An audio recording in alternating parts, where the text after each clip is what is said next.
Okay, maing mudto na usab kanatong tanan Luzon, Visayas, Mindanao. Mayong mudto Philippines, maing mudto world, maing mudto universe. Ada na punta maghigala dining atong tulumanon sa kahanginan. See on a Catechesis on Air. O ako lang gihapon kini yung ubos nga lagad Reverendo Padre Edwin Academia Acab. Abino adlaw na usab karon nga usab tarong adlaw ang higala. Adlaw karon nga Sabado, no? Pizza 25 na kini sa bulan sa Abril. Uy, hapit ng Mayo, no? Bulan sa mga kapistahan. Bulan na sa kapistahan mga higala, na hinaot kita nga kamong tanan ana gyud sa kapiskay sa panlawas ni ining kamudtuhon. Aboy doon mahigala do ato diay nga timbayaon og mayong mudto usab ang atong talahurong obispo Bishop Julito B. Cortez, ang atong station manager si Father Ramaata, ang ato ang mga kaigsuunan usab nga mga kaparian Lukop, Kabisayan ug Mindanao nga maabot karon sa ato ang pagsibya. Bino ato dahil nga timbayaw usab ang akong mga classmates, no? Si Father Obing Masyon, si Father Dami Hiramis, ug si Father Tunton ay nice, no? Ako po nga tabang, ako po nga timbayaw mahigala ang tanan gyud nato nga mga kaparian Lukop, Kabisayan ug Mindanao nga nangalagad sa Katolikong simbahan. Bino ari nata mahigala sa ato ang CBCP News, Balitang Simbahan ni ining kamtuhon. Bino April 25, no? Kalibo Bishop, no? Bishop Cyril Villarreal napahimutang na sa diocese sa iyahang bagong kini katungdanan isip obispo sa Kalibo. Sa mahinumduman mga higala, pulo ka bulan nga nabakante, no, ang Diocese of Kalibo sa diha nga na-transfer si Bishop Talaok, no? Si Bishop Cyril Villarreal, 52 anyos na mga higala. Balita mga higala gikan sa Vatican, human sa iyahang pagbisita didto sa Africa, gikasagmuyo pag-ayo sa atong talahurong Santo Papa ang mga talanawon nga iyang nakita dito gani sa iyahang flight gikan sa Africa pauli na kini sa Roma. Nagkanayon kini siya matud pa, I condemn all actions that are unjust, no? Mao kana medyo pagpakita usab sa atong talahurong Santo Papa sa iyahang dako kayong kasagmuyo tungod lagi sa mga matud pa mga unjust practices o mga inhustisya mga higala, no, nga supak sa kaangayan nga nagpanghitabo sa nasangpit nga lugar sa mga katawhan nga nalupuyo didto. Mao kadto mga higala, mga balitang simbahanon ni ining kamudtuhon ug padayon kita sa ato ang pagpangalagad. Bueno, arita mga higala sa ato ang Saint of the Day, April 25. Of course, ang ato ang santo karon walay lain kung dili si ilado kay natin mga higala, si San Marcos ang Evangelista, Saint Mark the Evangelist, no? Si Saint Mark the Evangelist mao ang tagsulat sa the oldest and shortest of the four Gospels, probably written for Gentile converts in Rome after the death of Peter and Paul, sometime between AD 60-70. So karong adlaw mahigala, no, ato nga hindi hinumduman ang usa sa mga ebanghelista nga matud pa si Saint Mark the Evangelist. Okay. Bino padayon ta mga igala sa ato ang mga buhatonon ni ining kamudtuhon. Bino ari na ta mga igala sa atong catechism. Balik-balik ko na nato sa mga igala, ha, kay medyo busy taron, no. Wala na good pod nga makuang gyud masabtan gyud nato pagbalik, no. Matud pa sa kining ang adlaw nga igpapahulay. Uno naman gyud nakuan ani kana bitang mura ba og nagkagubot-gubot gamay ani tali sa mga Katoliko o sa mga Sabadista o sa mga Hudiyo, of course, no? Unsa man gitinuod nga adlaw igpapahulay. No, sa unang igpapahulay mauba ang Sabado ba o Domingo. Kitang mga Katoliko, Domingo. Ang basihan nato na mga higala gikan sa Catholic sa Catechism of the Catholic Church 2191 nagkanayon kini, the Church celebrates the day of resurrection on the 8th day, Sunday, which is rightly called as Lord's Day. Sa ato pa kini gitawag nato og ang ato agyon ang resurrection mao man gyud ang kining gitawag nato sa Domingo muna gitawag nato og Lord's Day. No? Pero ato basahon sa unang sulat ni San Pablo ngadto sa Corinto kapitulo 16 versikulo 2 nagkanayon kini. Sa unang adlaw sa matag semana, ang usag-usa kaninyo kinahanglang mugahin og kwarta sama sa inyong kinitaan, sumala sa inyong kinitaan ug tigumon kani aron mo maandam na inig-anha nako. Sa unang adlaw sa semana, sa ato pa doon na gyud sila kalihukan, no?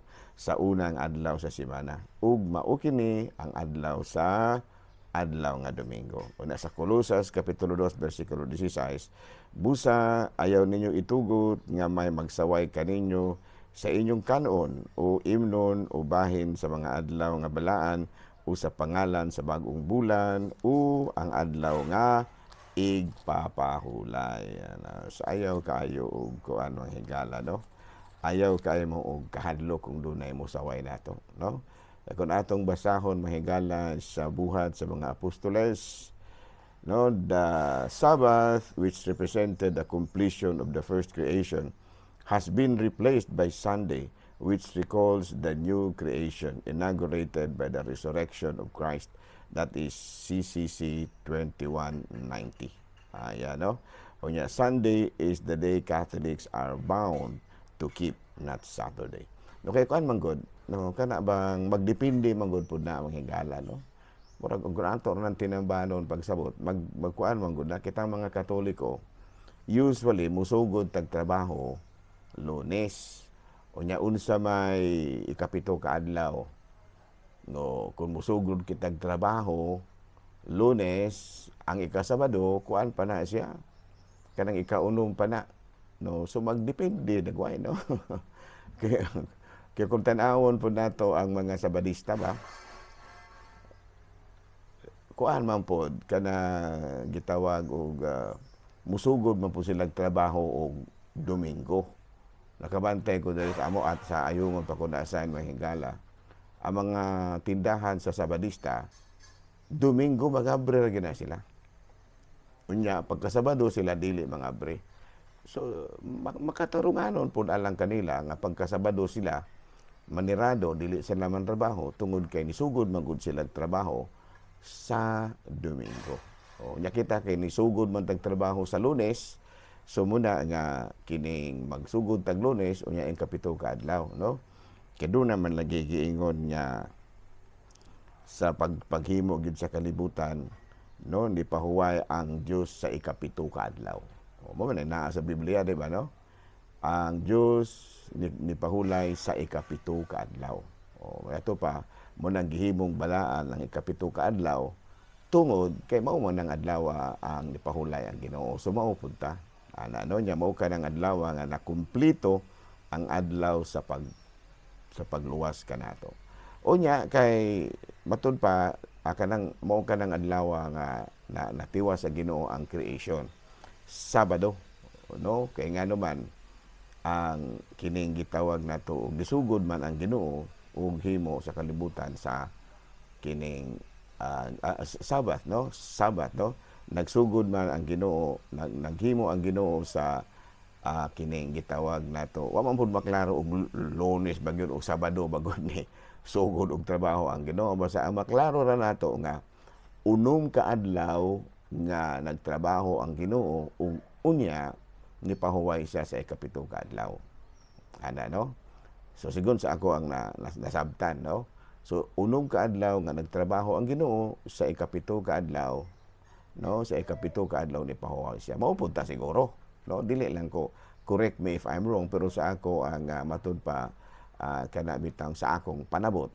Kung unsa kang adlaw nisugod og trabaho, sa ikapito ni ana kaadlaw pahuway ka. Nakikita ang mga Katoliko sugod man tag trabaho og Lunes.